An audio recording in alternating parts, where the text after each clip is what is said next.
Welcome to biology पाठशाला।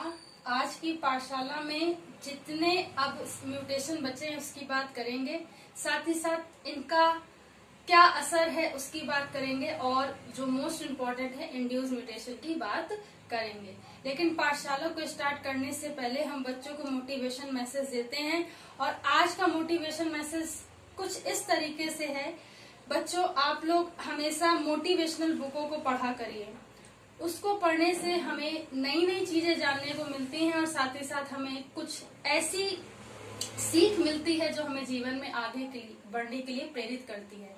इसलिए बच्चों, प्रयास करते रहिए और आगे बढ़ते रहिए। अगर आज की पाठशाला की बात करें तो हमें आज जितने म्यूटेशन पढ़े थे उसके आगे के म्यूटेशन पढ़ने हैं। और आगे का म्यूटेशन देखिए, सबसे पहले एक म्यूटेशन होता है पॉइंट म्यूटेशन। क्या होता है? Point mutation. देखिए, जब किसी बेस पेयर में क्या हो, सब्स्टिट्यूशन हो, ठीक है, सब्स्टिट्यूशन हो, डिलेशन हो या इंसर्शन हो। मतलब क्या? या तो ये प्रतिस्थापित हो जाए बेस पेयर, ठीक है, प्रतिस्थापित हो जाए या चेंज हो जाए, डिलेशन या तो डिलीट हो जाए या तो किसी में जुड़ जाए।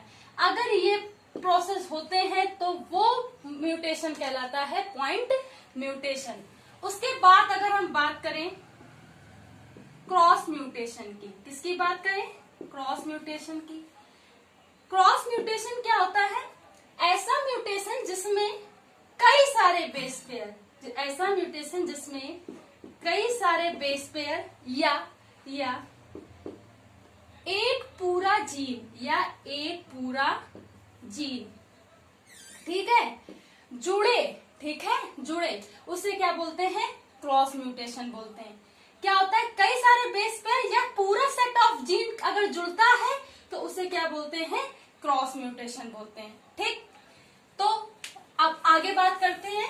चलिए, हमने पॉइंट म्यूटेशन समझ लिया कि सब्स्टिट्यूशन, डिलेशन, इंसर्शन के जुड़ने या उसके हटने से क्या होता है?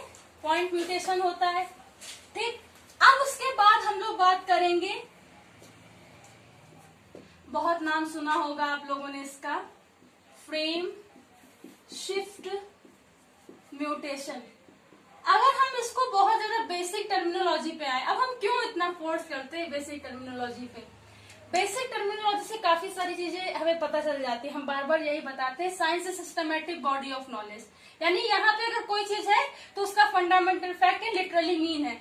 फ्रेम यानी कि कोई फ्रेम है, शिफ्ट होना, म्यूटेशन यानी कि उत्परिवर्तन। अब इतना तो समझ में आ रहा कि कोई एक ऐसा म्यूटेशन है जो बिल्कुल, ठीक है, फ्रेम में होगा, ठीक, बिल्कुल फ्रेम में होगा, लेकिन कोई ऐसी चीज हो जाएगी, कोई ऐसा बेस पेयर होगा जो या तो जुड़ेगा या तो वो घटेगा।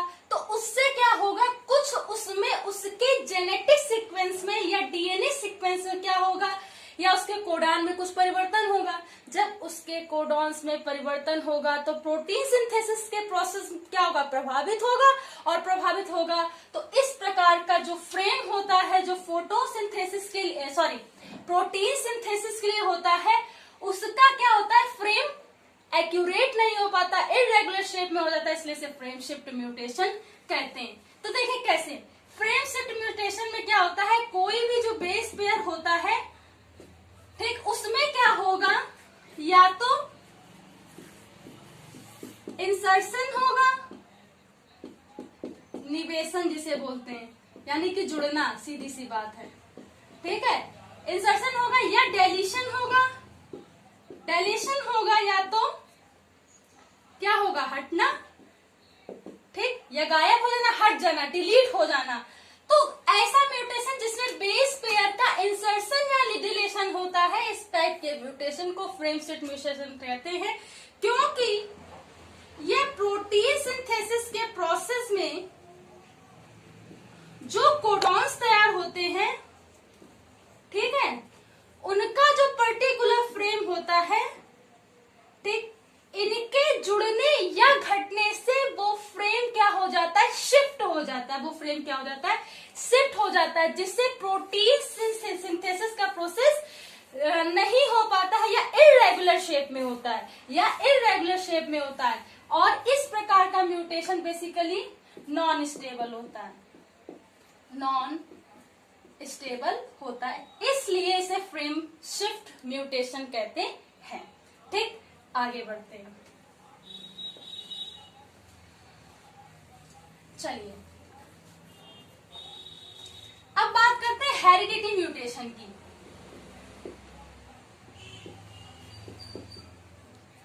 हेरिडिटी म्यूटेशन, देखिए हेरिडिटी म्यूटेशन ऐसा म्यूटेशन होगा जो केवल जर्म सेल्स के माध्यम से ही ऑफस्प्रिंग्स में जाएगा। ठीक है, तो ऐसा म्यूटेशन जो जर्म सेल्स के द्वारा अगली जनरेशन में जाएगा या उनकी ऑफस्प्रिंग में जाएगा,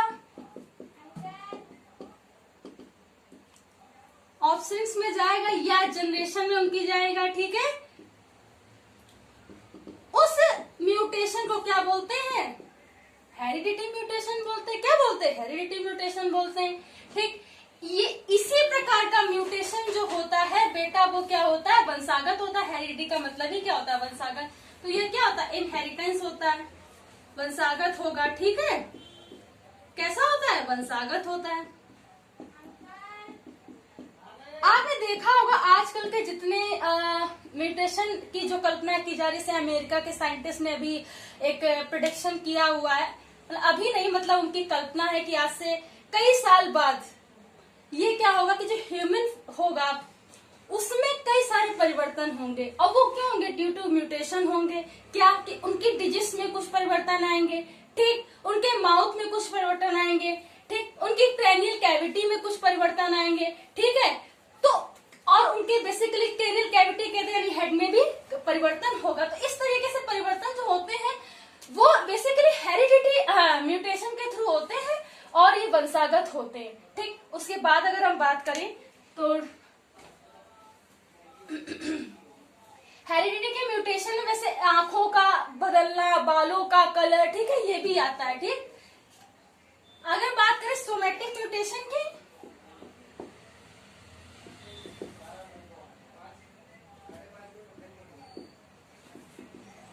ये बेसिकली वंशागत नहीं होता है, लेकिन ये म्यूटेशन में पार्टिसिपेट जरूर करता है, लेकिन ये वंशागत नहीं होता है। ठीक है, ये अदर जनरेशन में नहीं जाएगा। ठीक, और इस प्रकार का जो म्यूटेशन होता है बेसिकली यूवी रेस या सनलाइट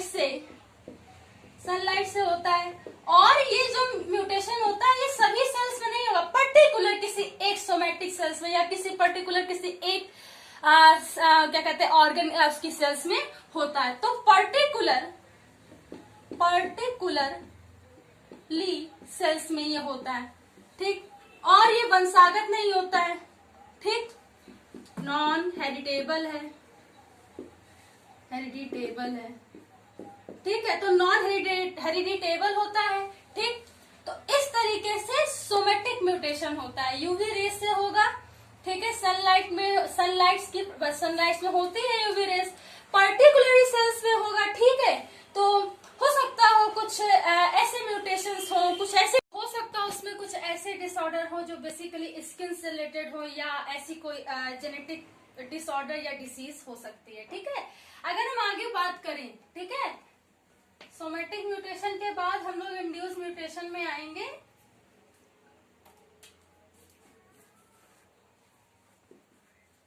इंड्यूस म्यूटेशन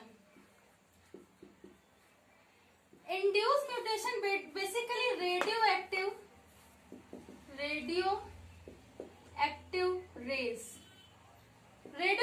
रेस से, ठीक है, होता है। ठीक, इसमें एक्स,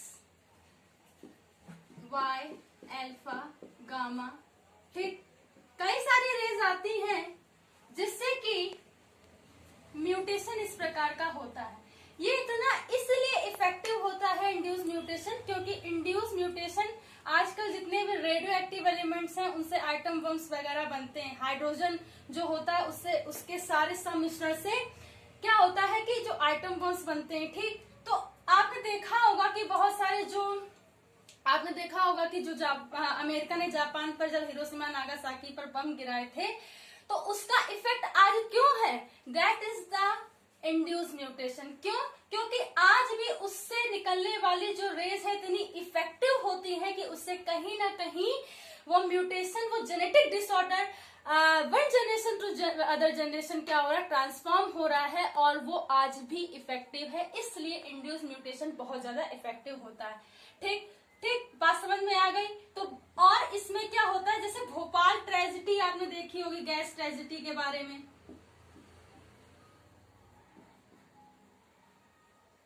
भोपाल गैस ट्रेजिडी में आपने देखा होगा कि जो गैस थी, ठीक है, उसमें फ्रेऑन और MIC बहुत सारी गैसें थी। जब उसका रिसाव हुआ तो उससे क्या हुआ, जब हुआ तब तो इफेक्ट था, लेकिन आज भी इफेक्ट है, क्योंकि वो इंड्यूस म्यूटेशन के कारण। इंड्यूस का मतलब होता है प्रेरित होना। आज भी वो इतनी, क्योंकि चाहे रेडियो एक्टिव ये हो गई, रेडियो एक्टिव हो गए, ठीक है, गैसेस हो गई, रेज हो गई, ये क्या करते हैं, इनका असर कई सालों तक रहता है।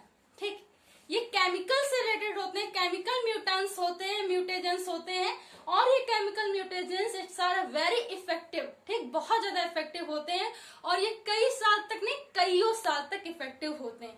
तो जब ये गैस ट्रेजिडी हुई थी तो उसके साथ ही कई साल तक जेनेटिक डिसऑर्डर देखने को मिला। क्यों? क्योंकि वो जो गैस है वो बेसिकली धीरे धीरे धीरे धीरे धीरे धीरे कहीं ना कहीं आज भी प्रेजेंट है, और वो जेनेटिक डिसऑर्डर तो इंड्यूस म्यूटेशन की तरह म्यूटेजेंस के फॉर्म में ट्रांसफॉर्म हो रहा है, वो आज भी नेक्स्ट जनरेशन या ऑफस्प्रिंग में देखने को मिलता है, और कोई ना कोई जेनेटिक डिसऑर्डर देखने को मिलता है। इसलिए इंड्यूस म्यूटेशन बहुत प्रभावी होता है। तो आज की पाठशाला में इतना ही। आज हमने समझने का प्रयास किया डिफरेंट टाइप ऑफ म्यूटेशन, थोड़ा सा ट्रेडिशनल म्यूटेशन से हट करके और कितने म्यूटेशंस होते हैं, उनका इफेक्ट कितना होता है। आपसे इंड्यूस म्यूटेशन में हो सकता है एक शॉर्ट नोट लिखने के लिए आए तो आप बता सकते हैं। ठीक, तो आज की पाठशाला में इतना ही। कल की पाठशाला में हम नेक्स्ट कुछ स्टार्ट करेंगे, ठीक है, मॉलिक्यूलर बेसिस पर क्या होती है, ठीक है, DNA RNA। तो आज की पाठशाला में इतना ही। कल की पाठशाला में हम लोग नेक्स्ट सीरीज स्टार्ट करेंगे। अगर आज की पाठशाला समझ में आई हो तो इसे ज्यादा से ज्यादा लोगों तक पहुंचाइए, लाइक कीजिए, शेयर कीजिए, सब्सक्राइब कीजिए। नमस्कार।